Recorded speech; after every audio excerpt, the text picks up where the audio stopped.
Good evening, everybody, and welcome to our May lecture in our Understanding ADHD series. I'm Cheryl Gedzelman. I'm on the board of CHAD. Tonight, we are so pleased to have Robin Brennan present Distracted and Devoted, Navigating Family Life with ADHD. Our chapter, CHAD of Northern Virginia and DC, is one of the many chapters in CHAD's national organization and aligns with the national mission of improving the lives of those affected with ADHD. We are a volunteer organization of trained professionals who offer support in a number of ways. One of them is this free monthly lecture series. And the second Tuesday evening of most months, we will be taking a 2-month break in the summertime. But we also have support groups for parents, students, and adults, as well as an annual resource fair, which is probably going to be the last Saturday of October this year to highlight ADHD Awareness Month. While we're all volunteers, we have to cover expenses through membership dues, donations, and sponsorship of our resource fair. We urge you to become a member of CHAD. Robin Brennan, our speaker, holds a Bachelor's of Arts in Psychology from Wake Forest University and a Master's of Science in Family Studies from the University of Maryland at College Park. She is a licensed clinical marriage and family therapist in Maryland, and her private practice, which has 5 or 6 therapists, is called Better Together Family Therapy, and it helps neurodivergent families thrive. So on that note, I'm going to introduce you to Robin. Wonderful. Thank you so much, Cheryl. I truly appreciate the chance to present to another CHAD chapter. I love having these conversations with folks from CHAD, both because you come in with such background knowledge on ADHD that enables us to have a richer conversation, and because these presentations are free for the folks who are attending. And so there's an access opportunity here, which we really appreciate. You'll notice that I changed my title from what we publicized it as. Distracted and Devoted was catchy. It was kind of a play on Driven to Distraction, the book that lots of folks know about.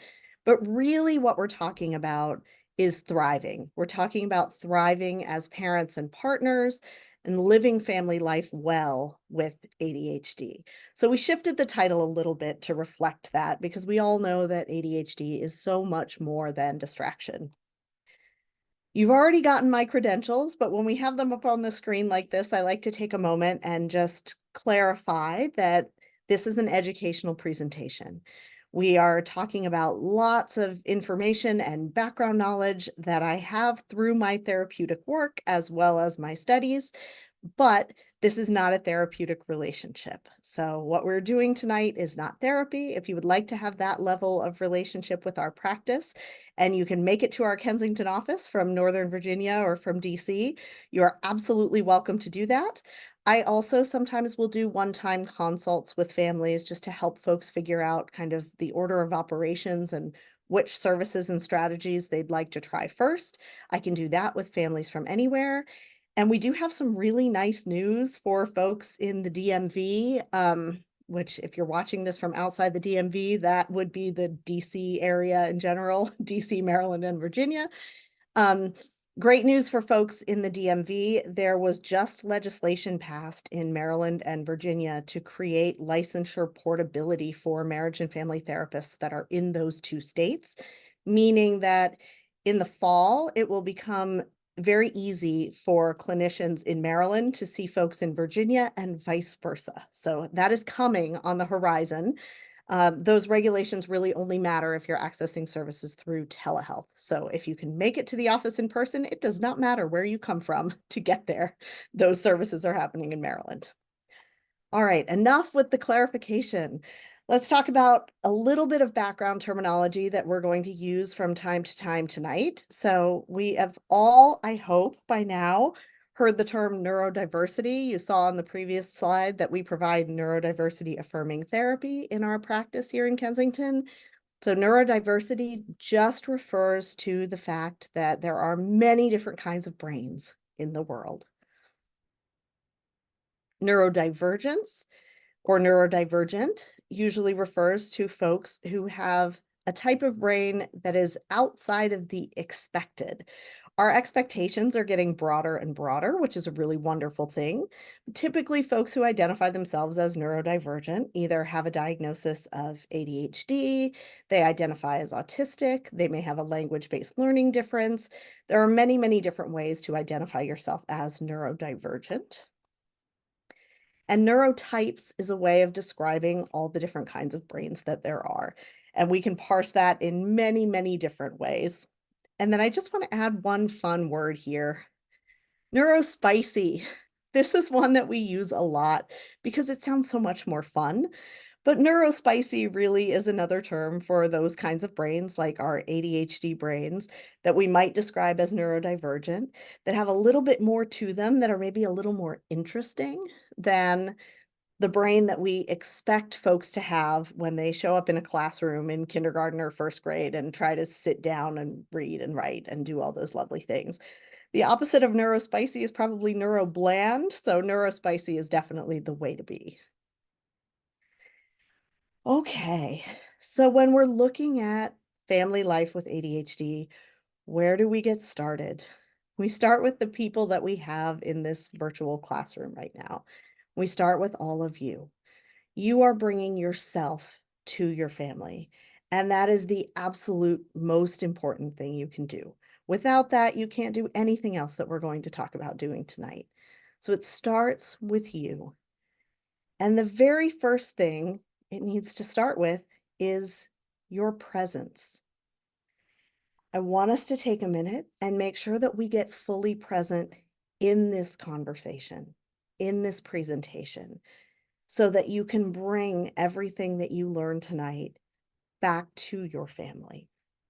So I want everybody to take a minute and sit back in your chair, or if you're sitting on the floor or in another position that's comfortable for you, that's absolutely fine. Try to balance your body a little bit on your sit bones so that you have a nice open chest, your shoulders back, your head up, and you're able to take some deep breaths. I want you to just rest your eyes with a soft gaze in front of you and take a slow, deep breath in through your nose and blow it out through your mouth. And in through your nose and out through your mouth. We're going to do it one more time. And this time, when you breathe out, I want you to drop your shoulders just to relax them and settle into the position that you're sitting in. In through your nose, out through your mouth.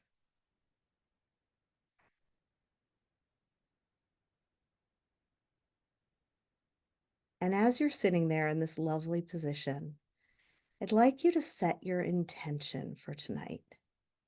Setting our intention usually sounds like, I'd like to leave here as a better partner, as a better parent, as a better listener. Um, or after tonight, I hope I can fill in that blank for yourself, whatever it might be. You're welcome to pop it in the chat if you would like to share what your intention is for tonight. If you're not popping it in the chat, grab a Post-it note or a small piece of paper or whatever you like to use to write things down or keep track of things, and set your intention there. Tonight I will. Tonight I want to. Tonight I hope to. In this presentation, I'd like to. Set that intention for yourself. And we'll use that a little bit throughout the evening.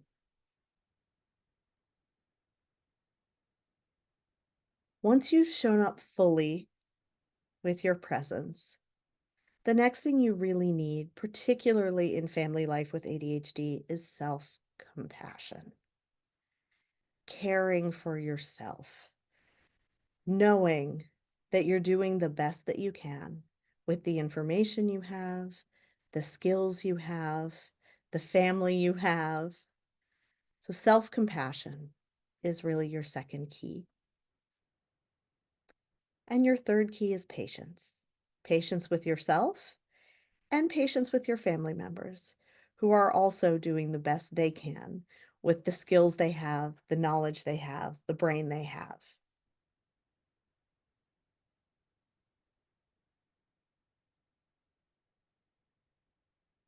So let's talk about what happens when ADHD is in your family. And ADHD can be in your family because ADHD is with you. It can be in your family because it is with your child, with your partner. It could be with all of you. But when ADHD is in your family, ADHD lives with you. And I want us to think about it this way for a very specific reason. ADHD, when it's in your family life, steps into the middle of relationships and messes with things, sometimes in very helpful ways, but sometimes in some challenging ways. And oftentimes we define those challenges as residing within us as the person with ADHD. We're thinking, my ADHD did that. But the ADHD is really playing its own role. There's you and your intentions and how you're showing up in your family. And then there's how the ADHD pops in and complicates things. So we're thinking about ADHD as a character that lives with you, almost like a house guest. Maybe not a house guest you invited, but a house guest that sometimes is a lot of fun to be around, but a house guest that also maybe messes up your stuff, costs you some money sometimes, creates some challenges in communication sometimes. So this house guest is there. You can't kick them out. But you can set some boundaries for this house guest. You can manage this house guest and take some responsibility for the house guest in ways that minimize the impact of this house guest on your family life. So again, ADHD lives with you more so than in you. Let's talk about the ADHD brain. So we know that this house guest has a lot of great qualities. The ADHD brain is often high energy, in the present. We're big picture thinkers, we're innovators, we're passionate, we're fun, we're creative. All of those things are awesome. The ADHD brain can also be challenging. It can also be impulsive, sensitive to criticism, zoned out or checked out, self critical, forgetful, consistently inconsistent, tough to engage, and hyper focused. Hyper focused could have gone on that previous slide as well, but sometimes in family life, when we've got a hyper focus, it gets tricky in our relationships. I want us to talk about this aspect of ADHD in particular. You'll notice that I'm assuming we all have a working knowledge of ADHD. We have not gone over diagnostic criteria here. So if you need that information, please pop that in the chat and I will circle back to that and we'll give you that definition because this is a presentation for Chad. We've kind of skipped over that step. But this is a piece that not everyone with ADHD is familiar with, and it's a piece that has a strong impact in relationships or significant impact in relationships, and that's rejection sensitive dysphoria. Rejection sensitive dysphoria is often thought to be a characteristic of ADHD. It's also something that someone could have separate from ADHD, but many, many folks with ADHD carry this rejection sensitive dysphoria with them. And what this is an intense emotional distress. So a distress response, becoming very upset, becoming distraught in response to being rejected or disliked by others, expecting to be rejected or disliked, or thinking that others dislike or reject you even if they don't. There are a lot of theories about where this might come from, but we know that as folks with ADHD, we make impulse control errors, particularly while our brains are still developing, so particularly while we're very young. And that may lead to some negative experiences in friendships. It may lead to some negative experiences in the classroom or with family members. And when that happens, we really deeply internalize that sense of rejection. When we have that deeply internalized sense of rejection, that can pop up in our relationships with our kids, in our relationships with our partners. You might be able to imagine how this might come about. right? So perhaps you are disciplining your child about something, and your child gives you that knee jerk, I hate you, you're the worst parent ever response. With rejection sensitive dysphoria, that's extremely painful. Even though we know cognitively that that is just kid behavior, that that is something that is expected to happen from time to time with developing brains, we experience that deep rejection. And that experience, that emotional experience, is then going to impact how we respond to our child in that scenario. In a partner relationship, this expectation of being rejected or disliked, or thinking that others dislike or reject you even if they don't, can lead to holding things back, to not sharing aspects of yourself, or to feeling that your partner has rejected you or hated something that you did, even if that's not how they genuinely feel, even if they have not communicated that to you. So rejection sensitive dysphoria can really present some complications in relationships, and we'll touch on that a little bit as we go through some of the solutions to these challenges. Sources of family stress. I deliberately kept this general because the sources of stress that we have in families with ADHD are the same sources of stress that we have in any family. ADHD has some particular ways of impacting these stressors, but the stressors are the same across the board. Any family can struggle with overwhelm, anxiety, shame, broken trust, competing sensory needs. Time pressure is a huge one, especially living where we live and having the family lives that we have with lots of kids' activities and traffic and so much going on. Time pressure is huge for us. And misunderstanding can happen in any family. What happens when we are family members with ADHD is that misunderstanding sometimes comes from miscommunication. It may come from not hearing entirely what another person is saying, or from our brain not processing the information that's being shared with us in the way that it's being presented to us. So misunderstanding can be a result of ADHD sometimes, but is something that can happen in any family, right? So confusion, misunderstanding, that's a source of stress in a family because it often leads to tension between people. It can lead to conflict between people. Shame and anxiety are experiences, again, that can be had in any family. But when you have ADHD, you've often been shamed for some behaviors, maybe for not finishing a project. So that shame is typically carried within in a person with ADHD, possibly at a deeper level than it is when someone has not had that same experience of being shamed for the way that they learn, for the way that they function, for the way that their brain works. Anxiety really goes hand in hand with that.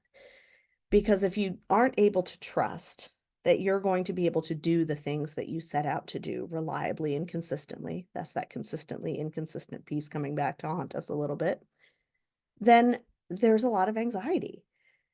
We become fearful about getting it right. We become fearful about making impulse control errors.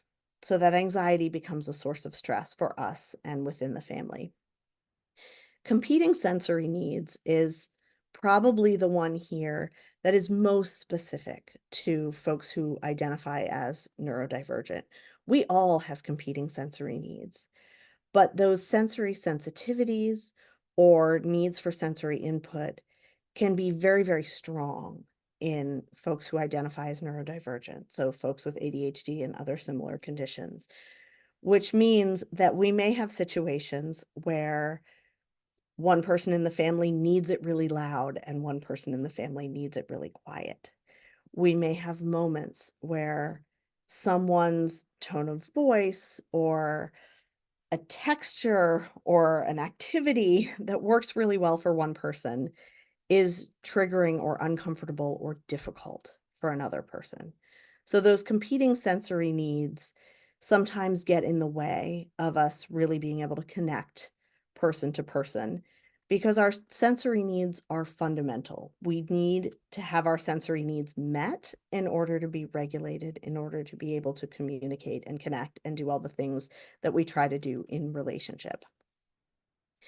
Time pressure when we have ADHD is shaped by our ADHD.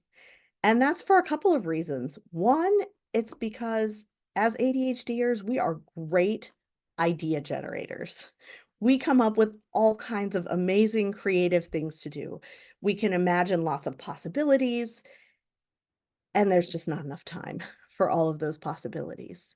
The time pressure also comes in because we are big picture thinkers. So when we're doing a task that requires steps 1, 2, and 3, we're going to look for all the connections between those steps. We're going to integrate that information in a different way, and that simply takes longer. It's not a bad thing, but it takes longer. This is why when we have kiddos with ADHD who have an IEP at school, extended time is often the first accommodation that goes on that IEP or on the 504 plan, because it takes longer to think in that way. Once we have the concept, we can do amazing things with it because we understand it so much more deeply than folks without ADHD. But we have a little bit of extra time pressure because of our many ideas and because of the way that we integrate and connect information in our minds. Overwhelm, another stressor that we see in all families. What parent do we know that's not overwhelmed? There's a lot going on in the world today. There's a lot going on for parents. Overwhelm is part of the deal.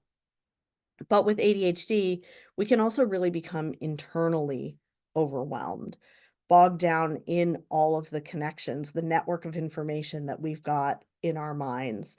Often as ADHDers, we have a habit of rehearsing information over and over again in our heads or repeating information to ourselves as a way of retaining information so that we don't lose it, so that we keep it in the here and now. And sometimes that creates overwhelm when there's new information coming in. So our ADHD can kind of exacerbate that overwhelm a little bit. The broken trust piece comes up around ADHD when we make impulse control errors in relationships or when we intend to do something and our best intentions aren't enough, right? When we really try to follow through on something and it doesn't end up happening. We have little bits of broken trust. Usually these aren't huge things. These are little minor day-to-day situations. But as they come up, handling them in a certain way can strengthen our relationships, and handling them in another way can really challenge our relationships. So we'll talk about what we need to do in order to handle those things in a way that strengthens rather than harms our relationships. And then the financial strain piece, we all live with a certain amount of financial strain. Money is finite. We have many, many things we'd like to do. We have all those creative ADHD ideas that we would really like to follow through on. There are so many things that we would like to be able to spend our money on. And financial strain can be a particular challenge for families with ADHD because treatment for ADHD costs money. It just does. Just like for any other medical condition that someone might have, it costs money to handle the symptoms, right? So we do acquire some financial strain purely as a result of being a family living with ADHD. We also sometimes have a little bit of financial strain because of needing to replace items that have been lost or because of impulse control errors that are financial in nature. For example, um, impulse buying something amazing that maybe wasn't in the budget this month. So financial strain can be related to ADHD, but financial strain is not something that we're able to alleviate by handling ADHD in a different way in our family. It is just part of the reality of family life in the modern day and living somewhere that's expensive. Before I transition off this slide, I just want to note for a minute that I apologize for the shadow people all being heteronormative in this presentation. I am not a strong enough graphics person to be able to create my own shadow people, and the only ones that we could find were heteronormative. So certainly this family down here is heteronormative, but could represent any family composition.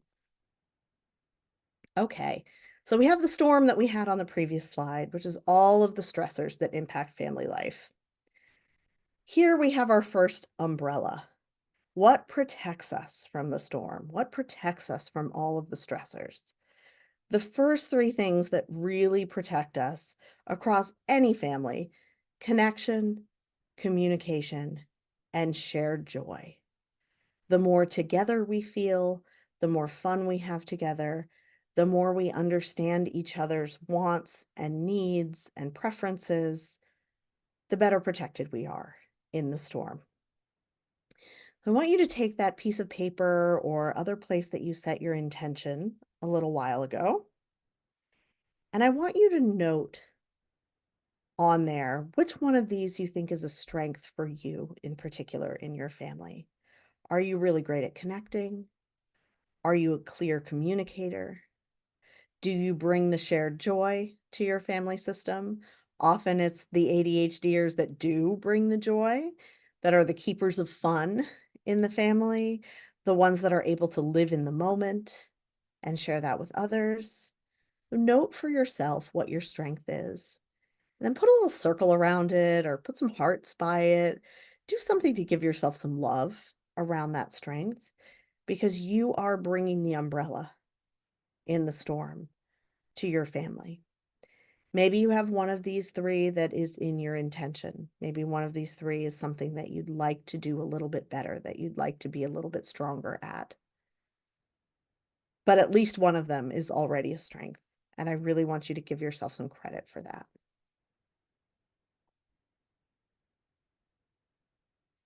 Let's look at some other umbrellas that are ADHD specific. So the first one is understanding ADHD. If we are in a family with ADHDers and not everybody understands ADHD, then we're standing out in the storm a little bit. Because understanding brings us a much clearer vision of what's happening in the family. It allows us to separate that house guest from the person with ADHD. It allows us to see what the ADHD is doing, how the ADHD is functioning, versus what the person with ADHD is trying to do. We can have conversations that support understanding of ADHD with a partner. We can have those conversations with a child about their own ADHD and about our own, particularly if you are a parent with ADHD, parenting children with ADHD, which is a very common experience. ADHD runs in families. It's probably more often than not the case that parents with ADHD are parenting children with ADHD and vice versa. Children with ADHD have at least one parent with ADHD typically. So when that's the case, you have a beautiful opportunity for mentorship there, for understanding your own ADHD at a level that you can share that understanding with your child and have them grow up with a native or natural understanding of their own ADHD and how to navigate the world with ADHD. So the obvious stressor that helps us with is misunderstanding, right? We have fewer misunderstandings if we can see, oh, that was the ADHD. That wasn't you, that was the ADHD. So misunderstandings are definitely alleviated by understanding ADHD, but we also really get some protection against broken trust because we can see more clearly the intentions of the person with ADHD. We get some protection against shame because you yourself understand your ADHD a little bit better. And the ADHD itself becomes much more predictable, which helps to alleviate our anxiety. So understanding ADHD, this is our first, not our first ADHD specific umbrella, not our first umbrella, but our first ADHD specific umbrella. Here are a few resources that you can use to deepen your family's understanding of ADHD. If you feel like this is an umbrella that needs to get a little bit bigger in your family, if this umbrella has a hole in it in your family and some things are leaking through, then these are some places to get started. Definitely, if you have not read ADHD 2.0, please do that. Please, please, please do that. There's a lot of wonderful information in this book. None of it is shaming or blaming. There are some very practical solutions around different levels of treating ADHD in daily life, both with lifestyle and in terms of medications and other kinds of treatments. So, highly recommend this book. If your family has not read it, please do. It is available as an audiobook as well. Many of us like to listen to a book rather than read a book with ADHD. So we can do that. We can plug it into some headphones and be able to listen to it as well. These first two, The Couple's Guide to Thriving with ADHD and The ADHD Effect on Marriage by Melissa Orlov, are books that folks have often not heard of. And that's a shame because this is really great material. It's material that's been around for a long time, that just doesn't get as much attention as it should. So I've got those two sitting here with me too, in case you want to see what those covers look like. But ADHDmarriage.com is Melissa Orlov's website, and she has lots of great information on there. She has an e-course for couples on there as well. So definitely a place to go to get more information on ADHD in couples specifically. If you're not already using it, I highly recommend understood.org.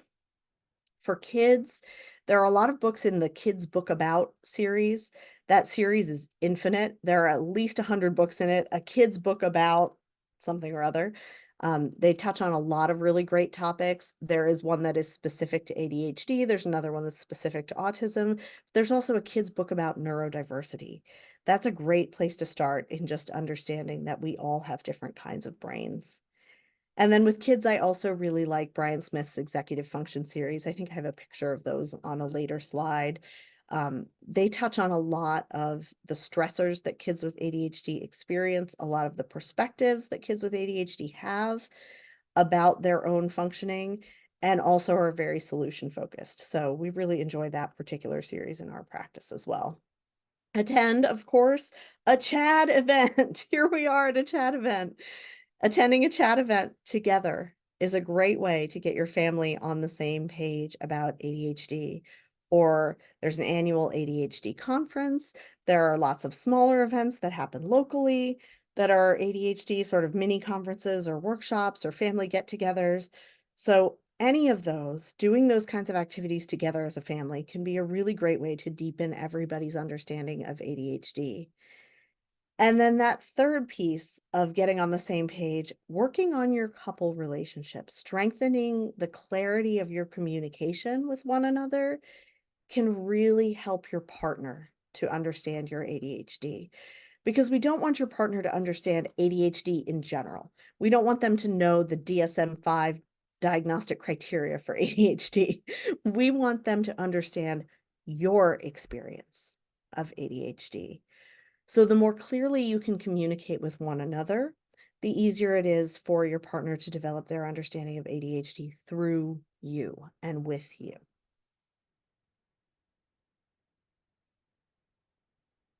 Oh, those are the Brian Smith books. So lots of books like, Of Course It's a Big Deal. What Were You Thinking? My Day is Ruined. Things that we absolutely will hear kids with ADHD say. So this is a great way to deepen kids' understanding of their own ADHD. Okay, our second ADHD specific umbrella is ADHD treatment.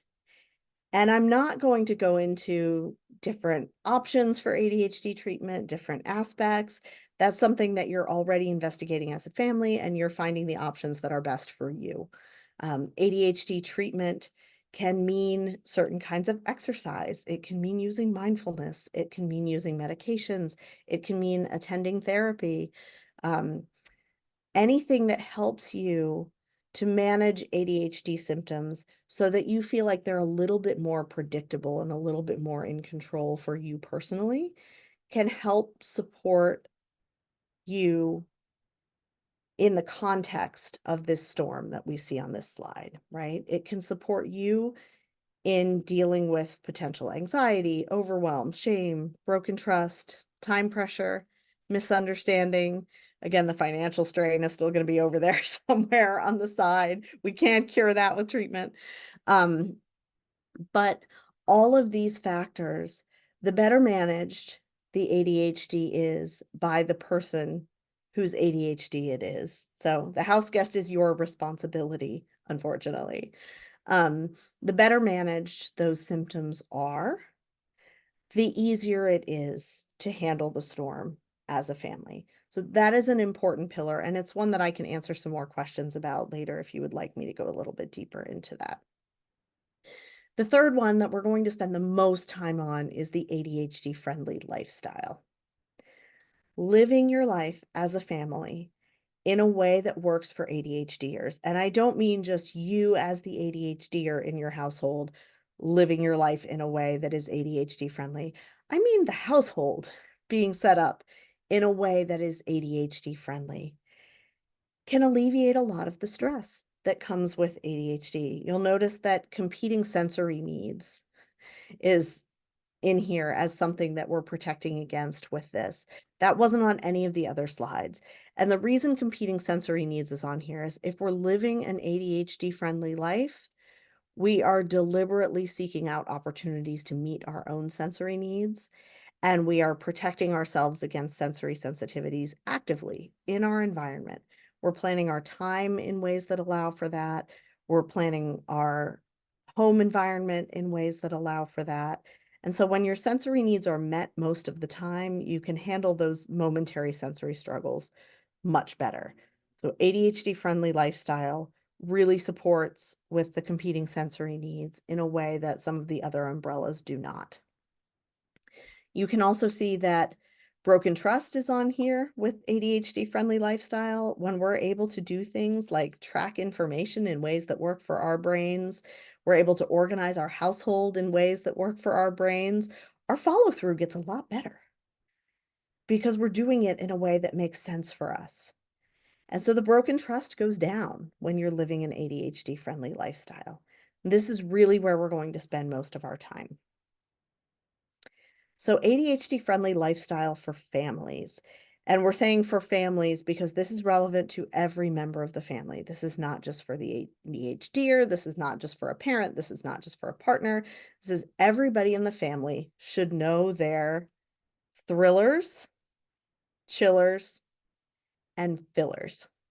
You're not going to see this terminology anywhere else. This is my terminology. This is how I like to talk about this concept in particular. If you like it, feel free to use it, but this is how we look at it. So your thrillers are the things that help you upregulate. They give you a quick boost in your energy, in your focus. And by quick, I mean a thriller should take 5 minutes, 10 minutes at the most. This isn't something that you need to do for hours and hours. This is something that you can do for a really quick boost of your energy and focus. I want you to take a second with that piece of paper or wherever you were writing things down and jot down for yourself at least one thriller. What's a thriller for you? What's something that you do that helps you upregulate, that boosts your energy and boosts your focus? And if you're comfortable, pop those in the chat too, and I'll read out some examples without sharing names. If you're having trouble coming up with a thriller, we can make some suggestions on that too. We've got somebody in the picture who is shooting baskets. That's something if you have easy access to a basketball hoop, anything that involves lifting your hands above your head, that requires core strength in that particular way can be really good for energy and focus. Activities that have a lot of sensory input, activities that are very physical, tend to be our thrillers for most people. You also need to know what your chillers are. So for your chillers, ooh, jumping on a trampoline with kids, someone said, yes, yes, yes, yes, yes. Jumping on a trampoline is a huge one. If you have access to a trampoline easily, that can be a great starter before it's homework time, before you need to buckle down and do something that's particularly difficult or requires a lot of focus. Absolutely, that's a great thriller. Okay, so your chillers are the things that help you down regulate. This picture is cropped a little close, but in the picture, she's on a swing. A swing is a chiller for a lot of people. Typically, our chillers are sensory in nature. They're things that calm our nervous system, that soothe our nervous system. Sometimes we can use something called an anchor memory as a chiller, which is a particular situation that you remember, can be from childhood, can be recently, a memory that you have of a moment where you felt connected to another person and calm. So those are the two criteria: connected and calm or at peace are the two criteria for an anchor memory. And bringing yourself back to that memory, just closing your eyes and imagining that you're in that moment, that's a chiller that you carry with you, that you could do almost anywhere. When you don't have access to your favorite blanket that helps you chill, or you don't have access to the swing that she's on, or a nice walk that might be relaxing or calming for you. So your chillers are activities that relax and calm you, again, in 5 to 10 minutes. These are things that we're using for a reset in the moment, thrillers and chillers. They're not things that you're going to spend your whole day doing. Absolutely, if you have your whole day to do them and you want to do them, go do them. But you want to have those thrillers and chillers that are just 5 minutes long so that you can do them in between things and you can sort of reset yourself and get yourself ready for the next thing that's coming.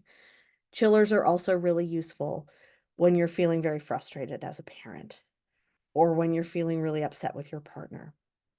Getting your nervous system back to baseline so that you can come back into that conversation as the best version of yourself is really key.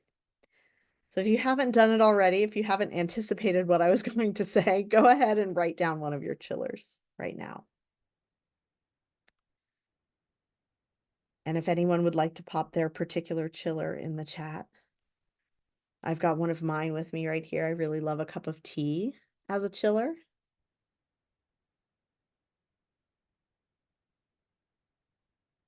Music can also be a really great thriller and chiller. Ooh, puttering in the garden. Yes, things that allow us to touch nature. Walking the dog. Pets can be great chillers. They can be really great chillers. Oh, someone said rocking their dog. Yes, certain motions can be great chillers. The process of making coffee, those little moments of self-care that we have. Sometimes it's washing your face. Something that you do every day that just helps set you in the right frame for the day. Okay, and then our fillers. Whoops, we skipped ahead. And then our fillers. Our fillers are the ways that we spend time that don't really do anything for us in terms of regulating our energy, regulating our attention, regulating our emotions. And most of life is fillers, and that is perfectly okay. They're just not the things that you want to go to when you're trying to upregulate or you're trying to downregulate. So, for your child, it might feel like playing a video game is a chiller for them. They may think that's one of their chillers. It's not. It's a filler. It's something they're doing that's fun for them, but doesn't actually have the impact on their nervous system that we would like it to have. So thrillers, chillers, and fillers. As a parent, understanding these concepts, or as a partner, understanding these concepts really enables you to share them with other people in the family in a very simple way. And it enables you to let people know, hey, I need a thriller. I'll be back in 5. I need a chiller. I'll be back in 5. And when that becomes part of the language in your family, it becomes something that anyone has permission to do. And then fillers become a way of talking about transitioning on to other activities. Like, oh, we really need some time for fillers. It's an important part of ADHD friendly lifestyle. Whatever our fillers are, we need time for them. But it has to be limited time, right? There has to be an end to our fillers. And sometimes we forget that part of it. We forget to transition out of our fillers. We usually need a thriller to transition out of our fillers. Okay. If you learn nothing else today, keep this concept. This is another way to talk with family about each person's different needs, about neurodiversity, about what works for you and what works for someone else. So this is just a concept of, what does your brain like? My brain likes patterns, predictability, people who follow the rules. There are so many examples here that may apply to you, that may apply to somebody else in your family. But this is language that you can use to really talk about how your brain works and how someone else's brain works. And it makes it really clear, oh, we have a mismatch here. We don't totally understand each other because I really like predictability and you really like spontaneity. How can we have both? It's a jumping off point to have those conversations. And then the third component of ADHD friendly lifestyle for families is your M&Ms. M&Ms are mindfulness and movement, and maybe some actual M&Ms. I love an M&M. But mindfulness and movement. Oftentimes as ADHDers, we like the two together. Mindfulness that involves sitting still is typically not our friend, not something that we have a good time doing. I like this depiction of mindfulness on the left because it's about growth, and there's a lot happening here. There's a lot going on in this person's mind, but they're growing. They're growing through the process of mindfulness. And when I say mindfulness, I mean just single tracking mentally for a moment, for a defined period of time. So single tracking mentally, meaning we're not multitasking. We're trying to just focus on our breathing. Sorry, thanks. Just focus on the taste and texture of what we're eating. We're taking a walk and we're focusing on the feel of the air on our skin or the ground beneath our feet. So just turning attention to one thing for as long as you can. And most of us can only do that for a very short time before our brain bounces to something else. When it bounces to something else, we just redirect gently back. That's where our self-compassion and our patience for ourselves comes in. We just redirect gently back to whatever we were trying to single track on, whatever we were trying to focus on. And then movement. We had some great movement examples in our thrillers a moment ago. Whatever movement works for you, but mindfulness and movement need to go together. ADHD-friendly lifestyle for parents. As parents with ADHD, we need very simple organizational systems. Not sure what's happening here, that I've got scribbles on the slide all of a sudden. I don't know if you guys can see those, but simple organizational systems, meaning open bins, not very many categories. Categories like things I need this week and things I need later, right? I was recently cleaning up from a house project with my ADHD spouse, and we had very different ideas of how to put things away. I wanted to put the screws and the nails and the nuts and bolts in one spot, and the hammers and the screwdrivers and the drill in another spot. I was separating out tools and hardware. That made sense to me. He wanted and needed a bin that was what we used in this project. Because when he was going to go back to it, he was going to remember, we used it for this project. Let's go back to this project. So different ways of organizing, having a simple organizational system that works for you as a parent is really key. I'm seeing more scribbles appear. I think somebody has whiteboard mode on or something like that. And we're getting, as their mouse is moving around, we're getting scribbles on the screen. So we'll see if we can problem solve that a little bit. ADHD friendly lifestyle for parents. Point number 2, time off. I recommend this for all parents, but it is especially crucial for parents with ADHD. And by time off, I mean times that you are not responsible for parenting, period. Unless your child is like in the ER at that moment, right? There are certain kinds of emergencies that are all hands on deck no matter what. But I really encourage all parents to have a night off. Like, hey, Wednesday is just dad's night or just mama's night. Like, we're not having anybody else participate in what's going on that night or for these couple of hours. It doesn't have to be a whole day, it doesn't have to be a whole evening. It could be a certain hour of the day every day. But having dedicated time off, this is incredibly important because one of the challenges of being a parent with ADHD is having to follow somebody else all the time. We are really great as ADHDers at following our own ideas, our own intuition, our own plans. We are much less great at following someone else's. It takes a lot of focus, it takes a lot of task shifting. It's difficult to do. And as a parent, you're following someone else's agenda all day long. You are following your child. That's exhausting. You need time off where you can wander where your brain takes you. So, time off, really crucial. Scheduled times for email. Most of the time, please ignore all those emails from school. Phone alarms and reminders for self-care. So, not just for the things that are on the to-do list, but for self-care.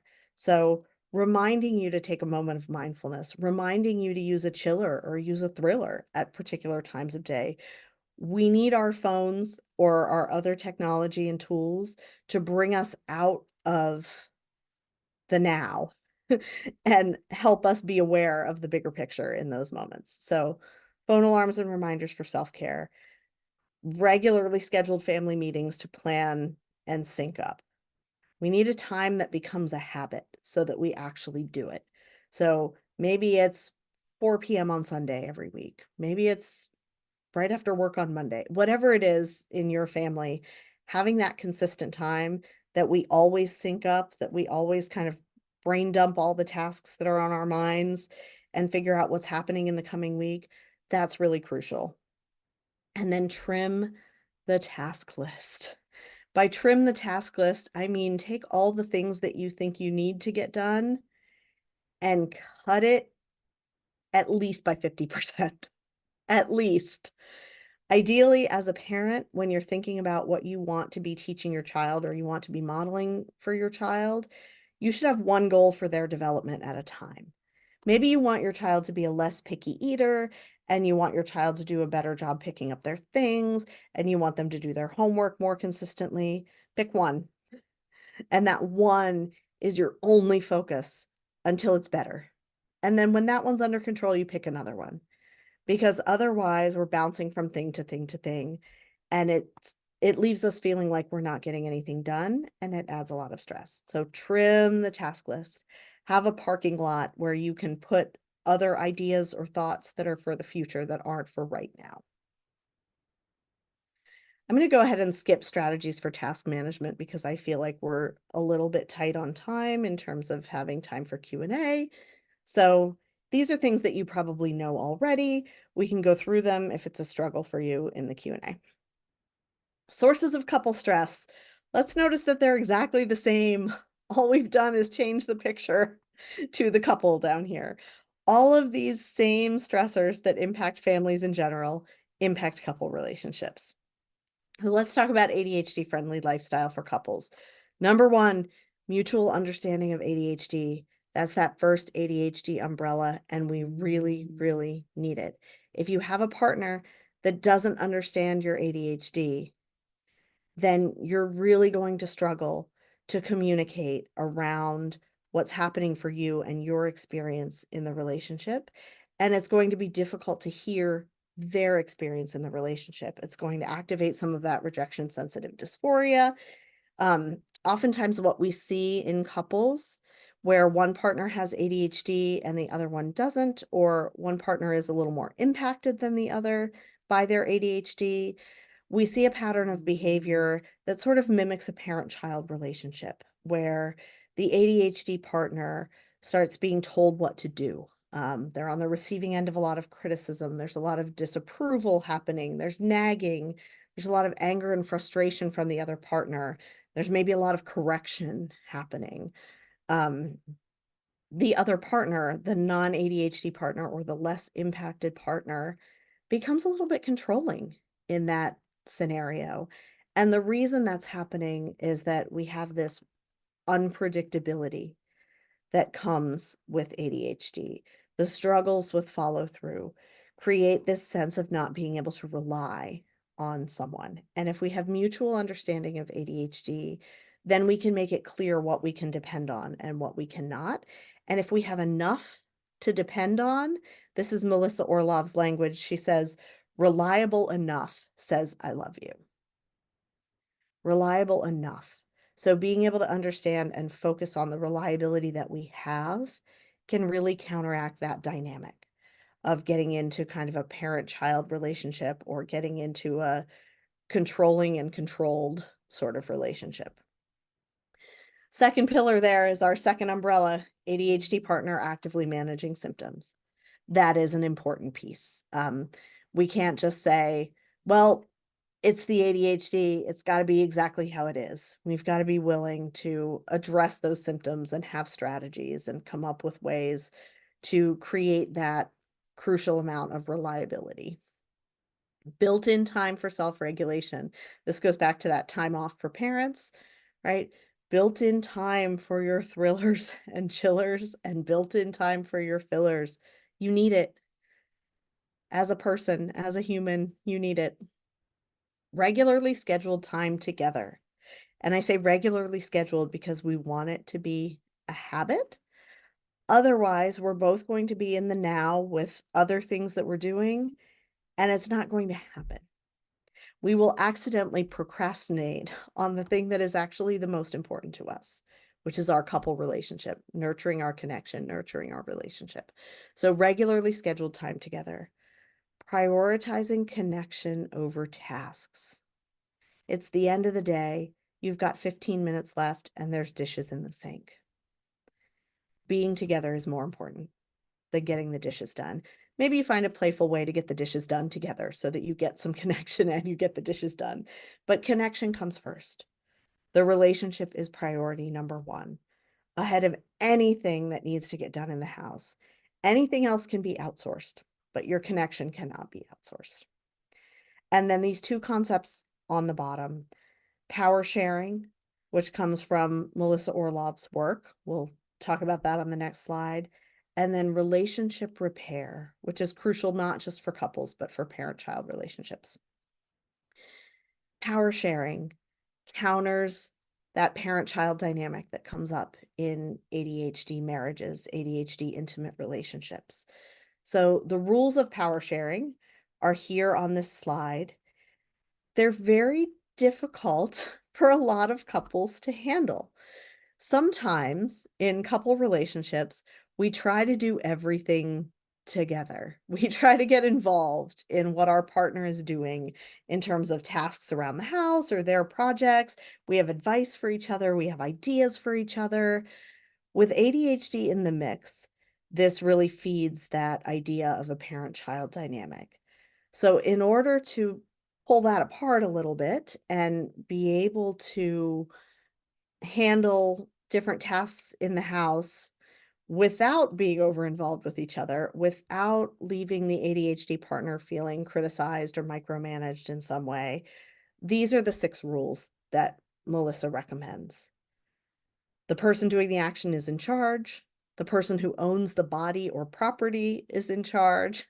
If it's your car, you get to decide how to maintain it. If it's your body, you get to decide how to maintain it. If it could injure someone, don't do it.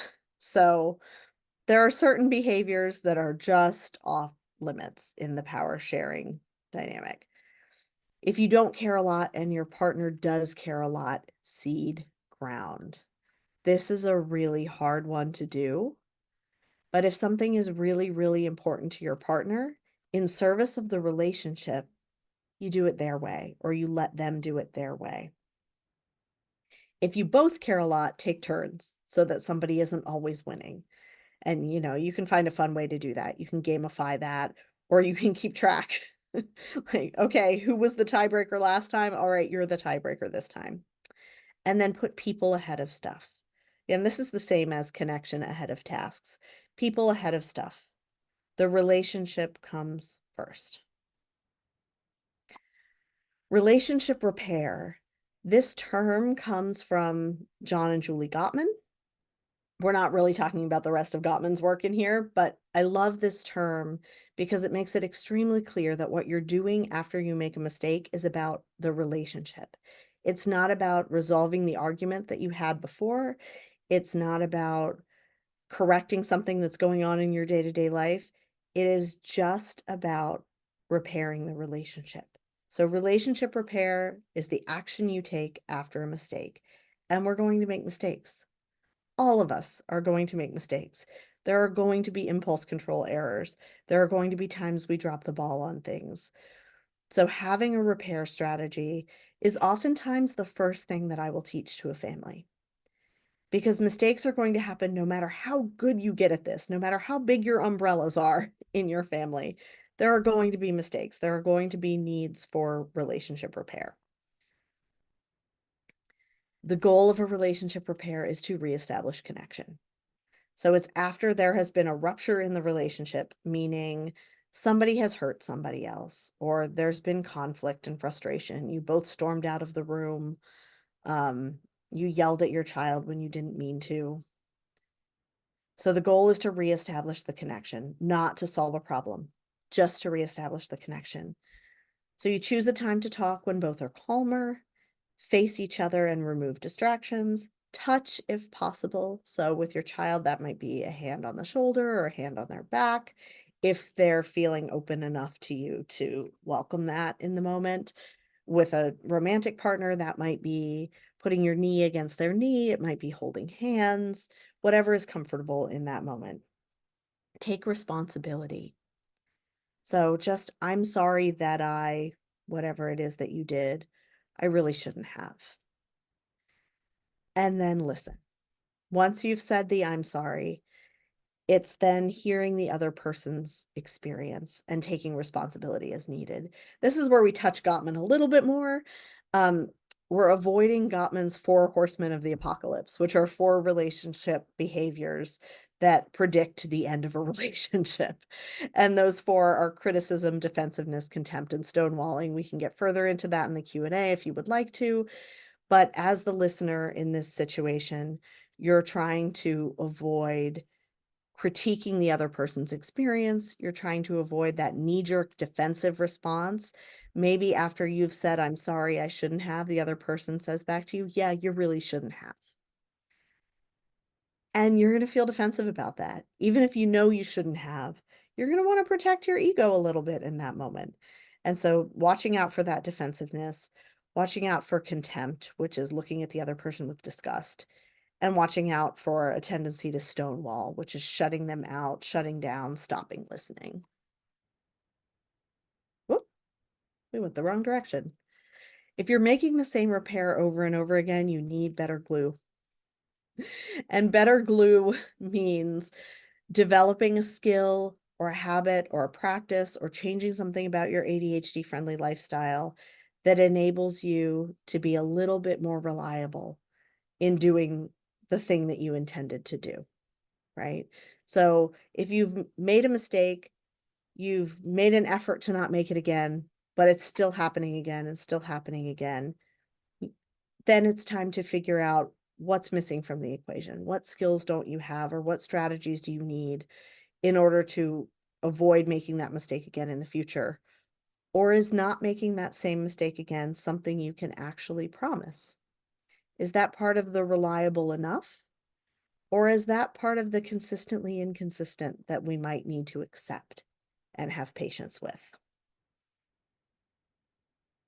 So just going back to a review of our protective factors, communication, connection, and shared joy, still number 1 up here.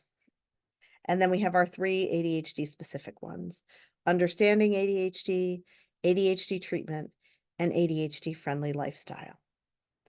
I want you to look at those bottom 3 umbrellas and write down for yourself one thing that you could do that would strengthen one of those umbrellas. Something related to treatment, something related to understanding, or something related to ADHD friendly lifestyle. Something for you to do. All right. Even when we've done everything we can to protect ourselves from the storm, there will be moments where you're needing to ask your partner to do something differently, right? So we have some do's and don'ts here for when you're having those conversations.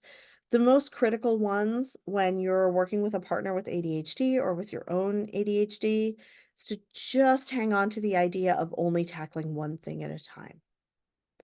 When you're asking for a change, you're asking for a change in something very specific, not, I wish you would do this and this and this and this and that.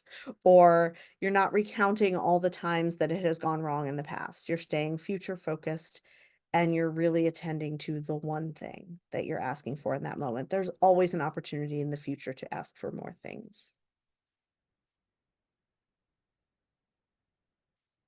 Ways to suggest solutions to kids. So sometimes we're asking for a change from our kids around something that doesn't impact us directly. So we're not saying, I experience this when this happens, or I feel this when this happens. It's something that's their jurisdiction, like maybe how they do their homework or something else. We're seeing something that they're doing that isn't working well for them. These are some conversation starters when you're suggesting solutions for kids. And I will send the slides to all of you after this, so don't feel like you have to take notes. I know we're going a little bit fast here toward the end because I want to make sure we do have time for questions. When to get help. So sometimes using your own expertise is just not quite enough. If you've tried all these strategies and it isn't working, that's an opportunity to reach out and get the support of a neurodiversity affirming mental health professional or other provider that can support you in coming up with new solutions for your family. Or if you feel like giving up or you're thinking about harming yourself, life can be really stressful. And if you find yourself out of emotional resources at the point where you really feel like you can't cope anymore, please reach out. The National Suicide Lifeline is on here because it's a resource that's available nationally, but everywhere has local resources as well. A quick Google search will get you what you need in that area. And all of these resources are confidential. They're places that you can call and talk and process some things and figure out what you yourself want to happen next. So, really crucial step. If you feel like you're at the end of your rope, like you just can't do this anymore, please do reach out for some support. And then I'll leave our thank you slide up so that if you'd like to give me some feedback about today's presentation, you can do that. Let's jump into questions. Let's get as many of these done as we can.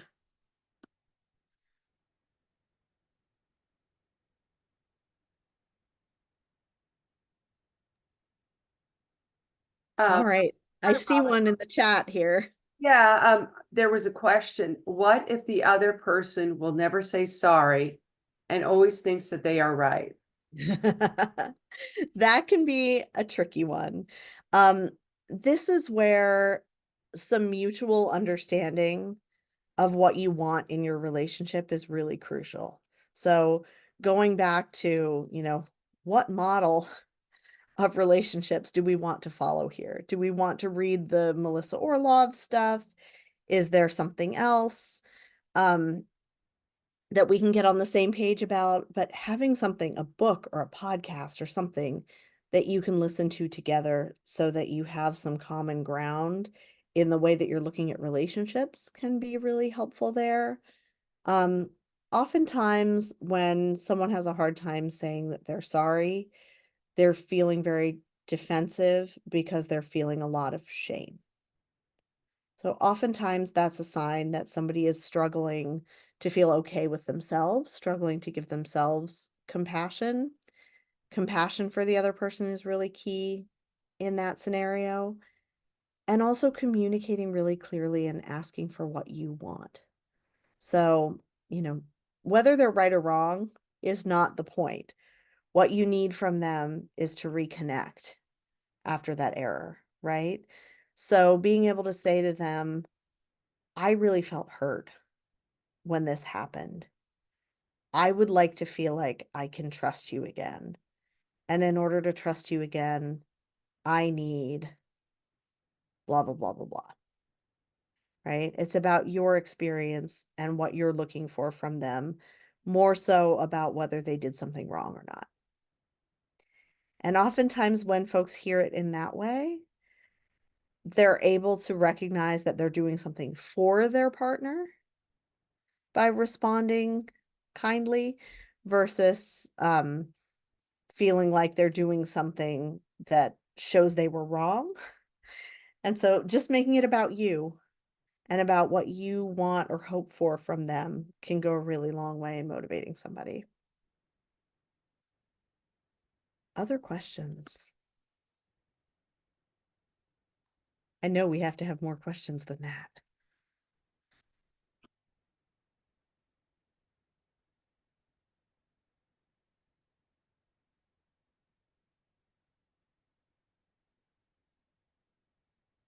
Oh, that's a good one. So what if you realized you don't have a thriller?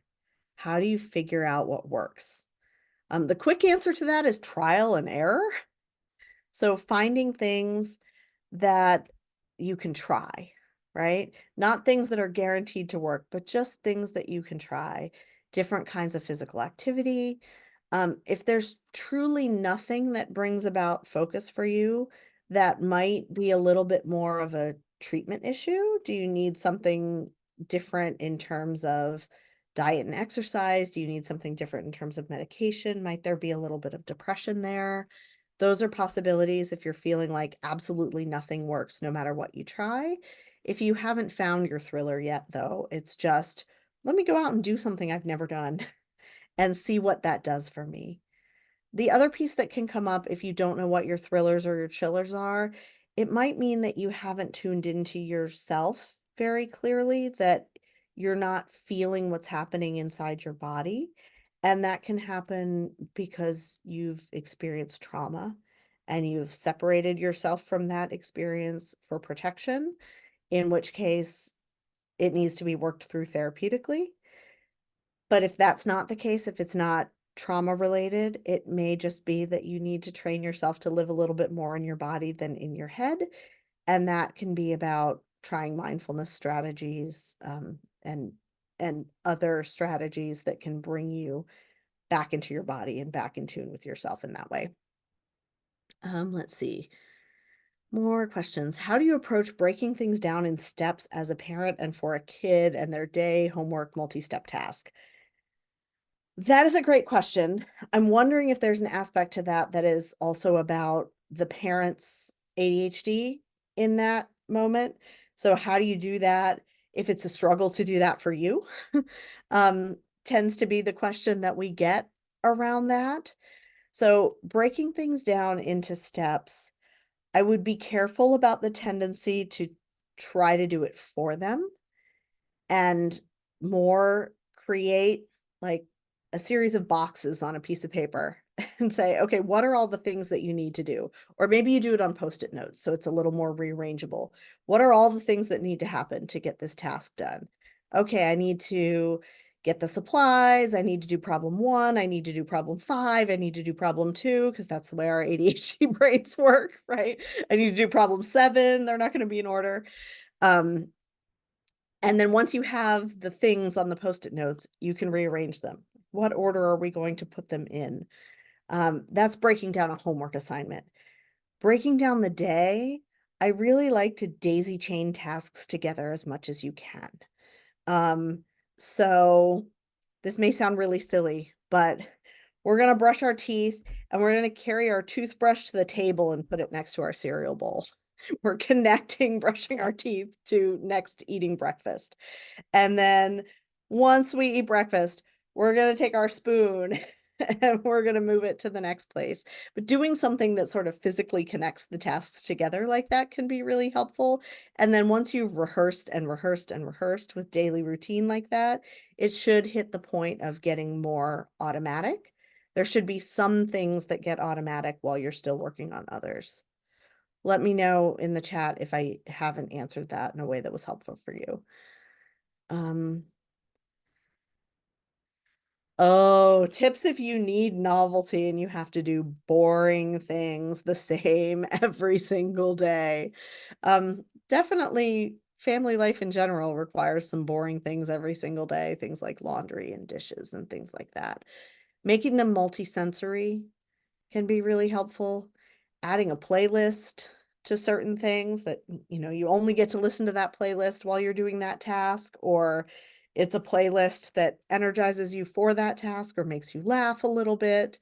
Doing something multi-sensory as a part of the process is a key to giving yourself some novelty, and maybe not the same multisensory thing every time. If you're in a work from home situation where you can do it, stick your feet in a foot bath and splash around a little bit while you're doing the task, or something that just wakes up your body and your sensory system as you're craving novelty but having to do really boring things. You can also do things like Pomodoro technique with those boring tasks where you set a timer and you know you're free from them at the end of the timer, but you just have to get through that little chunk of time. That can be helpful too. That kind of gamifies it. One of the greatest quotes of all time in the chat. If you do what you always do, you'll get what you always got. Truth. Okay. What do you do when they are unwilling? I might need a little bit more information about what the they is and what the unwilling to do what. Tell me that so that I can answer that a little bit more clearly. Otherwise, I think we're going back to that same, what if somebody else doesn't say that they're sorry or doesn't admit wrongdoing? And the answer would be, talk about the impact on you. Talk about the need that you have, the request that you have of the other person. I'm asking you to do this because it matters to me. And in this relationship, I need that from you. Are you willing to give that for me? Versus, are you willing to do this because it's the right thing to do? Or because I went to this workshop and somebody said we should do this, right? Let's see, we try strategies, but unwilling to do them, then they get really angry. Are we talking about a partner or are we talking about a child?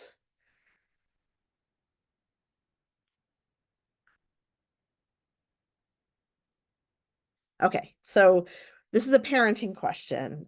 We try strategies, child is unwilling to do them and then gets really angry. I'm assuming gets really angry about having been asked to do them. I would look at the ADHD friendly lifestyle piece of it and see what's happening kind of before and after the strategies are being implemented. What's going on during the day that is really supporting that child's needs with their ADHD? Is there enough of that? Are they getting their needs met? Are they living in a chronic state of overwhelm? Because unwilling to try something new is typically, I'm so overwhelmed and so overloaded. That might mean this is not the right time of day for me. It might mean I have maxed out all my resources already. It might mean I have a really strong automatic no response. This is a big one that we see with kids with ADHD. Their first response is no. And oftentimes that's because a task request is a request to task switch. We're asking them to stop what they're doing and start doing something else. And their instant reaction to that is, I can't do that. I can't do that. It's too much executive function. I can't do that. So the no comes out of their mouth really quickly. Oftentimes, a moment or so behind that no, there's a little bit more flexibility. There's a little bit more openness. So if the no happens and we can pause in that moment, then sometimes we can get a little bit more flexible response a moment later. Or if we create some warning, I'm going to ask something of you. I'm going to ask you to try something new in 5 minutes. I'll be back in 5 minutes to do that. You set a timer for yourself so you don't forget to come back in 5 minutes. And then you come back in 5 minutes and ask for the thing that you want. The other piece here might be that you need self-generated strategies rather than strategies that are coming from you. So some of those conversation starters that we had on a previous slide, where you're making suggestions, might not be the right fit for this particular child. It might be more of a, how would you like to solve this? We have a problem. This isn't going well. How would you like to solve this? So that the strategy is coming from them versus you letting them know what the strategy should be. Remember, we're better leaders than followers. So a child with ADHD is going to do a better job following a strategy that they created than a strategy that you created.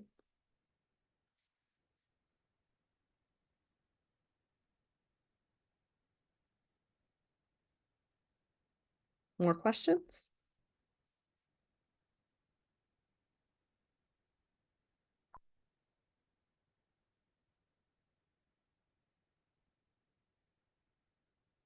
All right, I see some thank yous.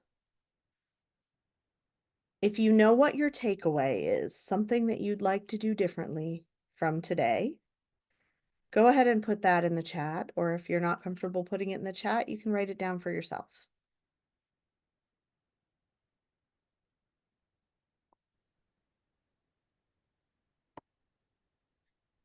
Emotional dysregulation tips. I might need more words in your question to know what you're looking for a little more specifically. Or is that what your takeaway is? Oh, maybe that's your takeaway. Oh, emotional dysregulation tips for an adult with a quick temper. If this is yourself, I would say build in your chillers really frequently throughout the day. Notice if you are falling victim to any of those four horsemen of the apocalypse. If your defensiveness is really strong, if your automatic no response is really strong, notice whether those are happening for yourself. But I would build in your chillers, and I would have a strategy for just stepping back in the moment when you feel your temper flare. It might mean you need a chiller 5 minutes out of every 15 minutes for a little while. But the more you do your chillers, the easier it will be to reset and come back, reset and come back, reset and come back. So that would be my suggestion, is just build in the chillers a lot and talk with your family about the fact that you need to use your chillers, even if, they're in the middle of asking you for something. It's just a 5-minute pause. You need that 5-minute pause so that you can come back to them as your better self. Ooh. Tips and tricks and accommodations for adults with ADHD starting a new job. It might depend a little bit on what kind of job, but definitely you need a task management strategy that works for you. For some folks, that means using something like Trello or Asana or another app that lets you sort of map out your tasks. For other folks, that feels like more of a to-do list that it just doesn't get done because it sits on the to-do list. Sometimes having one notebook that you write everything in, not multiple places for things, but one notebook that you carry everywhere, and you physically write what you need to do in that notebook and then go back and cross it off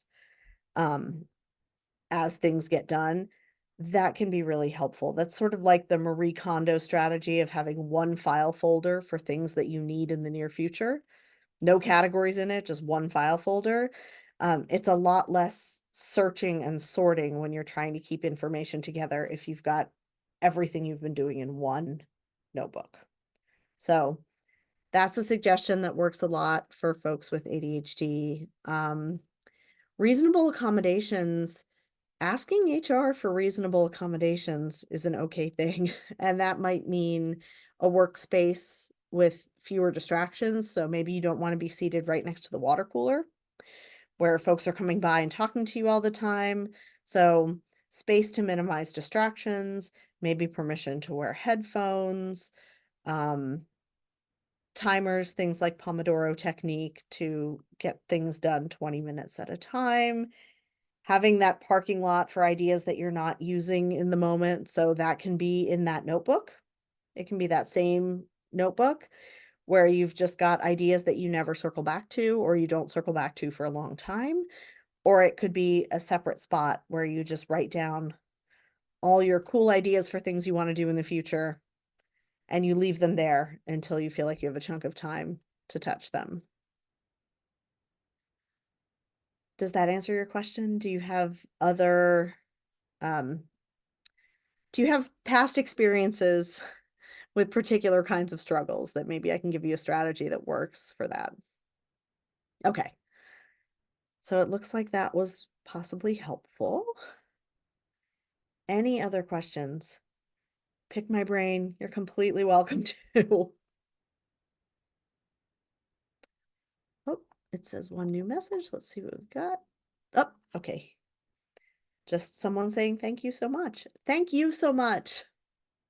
I appreciate the participation in the chat. I truly do, because it's so difficult as a presenter to not be able to see you and interact with you face to face and have that feedback from you. So knowing in the chat that I can answer your questions and support you and give you what you need, I really appreciate that. So thank you so much for doing that, for having the courage to do that.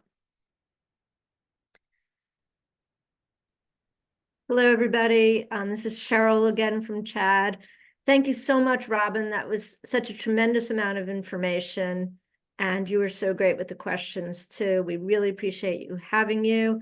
For everybody's information, this was recorded, and you will have access to the recording from our website.